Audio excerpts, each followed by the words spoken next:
Greetings to all in the name of our Lord and Savior Jesus Christ. I'm Abigail Vinod, and I thank God for the opportunity He has given to share my testimony for His glory. I'm so blessed to be born and raised in a godly family and married to a God fearing man. Since childhood, I was taught godly principles and was instilled the fear of God in my heart. I was a born again, baptized believer who read the Bible every day and also was a Sunday school teacher as a young girl in our home church in Mysore. But I am here to share something which happened in my life last year, which brought me closer to God like never before.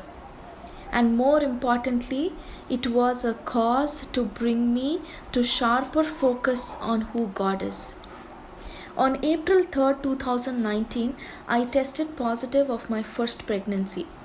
My husband Vinod and I were thrilled, including our parents and friends. After a month, that is on 2nd of May 2019, my husband and I had just finished our dinner and suddenly I started to bleed. I called my mom and she told us to visit the hospital immediately. We were perplexed, didn't have anyone along with us as our parents and our brothers live in different cities. As we reached the hospital, I was rushed to the emergency room. The doctors brought the scanning equipment to check the baby's heartbeat, and thankfully, we could hear the heartbeat and it was good. After which, I was given a couple of injections and was advised to go home and be on bed rest for a week. When we asked for the reason, one of the doctors replied that the cause couldn't be derived and also said that if I continued to bleed, I would have a miscarriage and they wouldn't be able to help us. Truly, that night was tough for me and my husband. We were anxious after listening to the words of the doctor. But we remembered the promise which God had given us while my husband and I were praying for a child. God had spoken to us in our family prayer from the book of Ecclesiastes, chapter 3, where it says, "There is a season, a time for everything. A time to be born, a time to die, a time to lose, a time to gain." And in verse 15, it says, "He has made everything beautiful in His time." So, with this assurance, we committed every fear of ours and the baby and us in God's hand and slept peacefully. The next morning, my mom arrived to be with us for a week, and my husband started working from home to be handy if any emergency arises. After a week, I was feeling okay and the bleeding had stopped by God's grace. But again on May 8th, I had a relapse of the same incident. The very morning, my mom had just left for Mysore she had to resume her work. We had a jolt of our life. Once again, we rushed to the hospital. This time I was advised for 1 month bed rest and a couple of weekly injections which I had to take. And here again, they couldn't diagnose the exact problem as they were unable to conduct an NT scan at the early stage of my pregnancy. Only after 2 weeks, we got to know that I had a subchorionic hemorrhage just below the baby and close to my cervix. And until that drains out, I would be on bed rest. During our visits to the hospital, the only ray of hope was the heartbeat of the baby. The moment we used to hear the heartbeat, we used to release a sigh of relief and praise God. Meanwhile, my mom arrived to be with us for a few more weeks.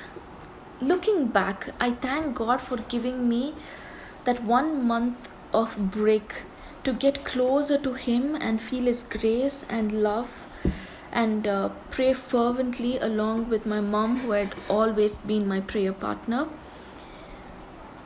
The next morning, while I was reading from the Bible, the book of Luke, chapter 1, which was my daily meditation portion, the chapter speaks about John's and Jesus' birth announcement.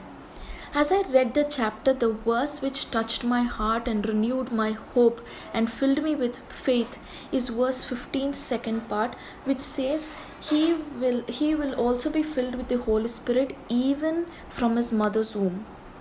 Since childhood, I've heard and read this passage multiple times, but never did I ever concentrate on the word that John would be filled with the Holy Spirit even from his mother's womb. The word mother's womb pierced my heart. The very instant I thanked God, called my mum and my husband, shared what God had spoken to me, and prayed from the very moment, and honestly, until today, it has been our prayer for God to fill our child with His Spirit. Even while she was in my even while she was in my womb. And I also pleaded God to keep this child safe in His arms of the Father and the Son and wrap their arms around my womb, and God has been so faithful. May 2019 was supposed to be a happy month for us, as I imagined, because May 13th was my dad's 60th birthday and he was going to retire from his services from the state government, for which we had planned for a Thanksgiving prayer, and we were supposed to be in Mysore. Also, May 19th was our second year wedding anniversary. But here I was on bed, looking into the calendar and counting the days, wondering how I would be on bed for a month. I honestly testify today that I don't remember how time flew. God never let me down. The time I was in bed, I was praising God in my suffering, was never depressed, prayed, heard a lot of encouraging sermons, kept myself surrounded by children of God who prayed for us and encouraged us. My parents used to always tell me that this is the only time you will get, so make use of it to the fullest. And it was so true.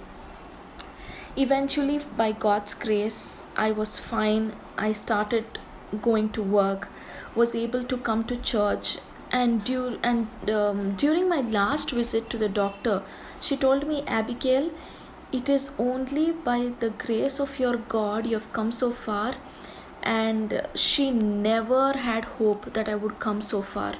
Praise God. And on November 15, 2019, God blessed us with a healthy, beautiful daughter.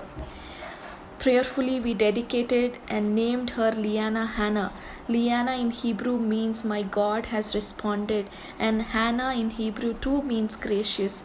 We named her through experience. God kept His promise. He never disappointed our hope, and through it all, God was faithful and stood by my side. He was and He is God on the mountain and God of the valley, and my good Father and my good shepherd. I take this opportunity to thank the pastors, members of the church, and our friends for praying for us.